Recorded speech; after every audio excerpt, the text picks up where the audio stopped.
Hello नमस्कार दोस्तों, कैसे आप लोग। यूपीएससी भर्ती में बहुत ही बड़ा बदलाव किया गया है। यूपीएससी भर्ती में पिछले साल डॉक्यूमेंट वेरिफिकेशन में बहुत बच्चों के पास ओबीसी का सर्टिफिकेट होते हुए, एससी एसटी का वैलिड सर्टिफिकेट होते हुए उन्हें डॉक्यूमेंट वेरिफिकेशन में रिजेक्ट कर दिया गया है। ठीक है, और ये इस कारण से हुआ है, मैं आपको बता देता हूँ ये किस कारण से हुआ है। अगर आप भी यहाँ पर यूपीएससी का फॉर्म भरने का सोच रहे हैं या आप यूपीएससी का फॉर्म भर चुके हैं, एग्जाम दे चुके हैं, आपका भी डीवी आने वाला है दोनों केस में, या 2026 में आप यूपीएससी का फॉर्म भरने का सोच रहे हैं, तो इस वीडियो को पूरा देखिएगा, ध्यान से समझिए। अगर आप यहाँ पर रिजर्व्ड कैटेगरी से बिलोंग करते हैं, जैसे कि ओबीसी, एससी, एसटी या ईडब्ल्यूएस, तो आपके पास जो है यहाँ पर जाति प्रमाण पत्र होना चाहिए, जो कि बोलते हैं सेंट्रल लेवल कास्ट सर्टिफिकेट। अब देखिए, कास्ट सर्टिफिकेट दो तरह के होते हैं, एक आपका स्टेट लेवल होता है, एक आपका सेंट्रल लेवल होता है।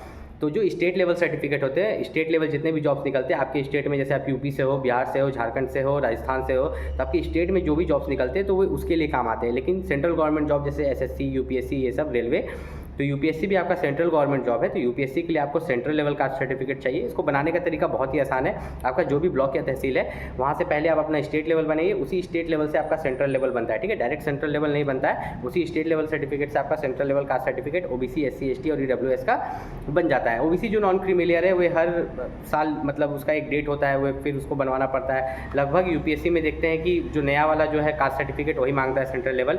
एससी एसटी का थोड़ा पुराना भी यहाँ पर चल जाता है। ठीक है, लेकिन ओबीसी और ईडब्ल्यूएस को हमेशा नया बनाना पड़ता है, जो है मैं यहाँ पर आपको क्लियर बता रहा हूँ। अब बच्चे रिजेक्ट क्यों हुए थे, मैंने वीडियो की शुरुआत में बोला था कि बच्चे डीवी तक भी जाके रिजेक्ट हो जाते हैं वैलिड कास्ट सर्टिफिकेट होते हुए भी।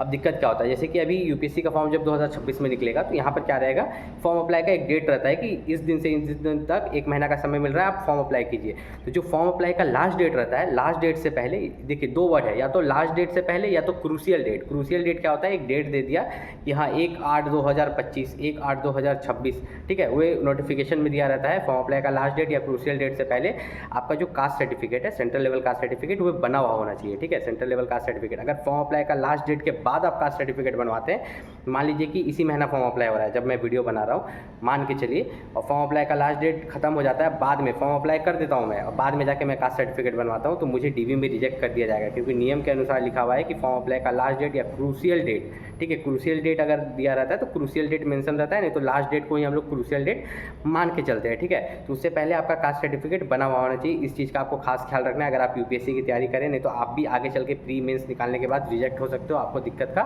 सामना करना पड़ सकता है। दूसरा मैं यहाँ पर बता दूं कि अगर आप यूपीएससी की तैयारी कर रहे हैं तो यूपीएससी प्रीलिम्स के लिए जो प्रीवियस ईयर क्वेश्चन पेपर के जो सबसे बेस्ट बुक है मॉक टेस्ट के साथ, ठीक है, उसमें पीवाईक्यू क्वेश्चंस भी है, मॉक टेस्ट भी है पिछले 17 साल के, ठीक है, प्रीलिम्स और मेंस दोनों के लिए। उन सभी बुक के लिंक मैंने इस वीडियो के डिस्क्रिप्शन में दे दिए हैं, वहाँ से जाके आप परचेस कर सकते हो। कोई भी दिक्कत हो नीचे कमेंट करके पूछ सकते हैं। मिलते हैं अगले वीडियो में, तब तक के लिए नमस्कार।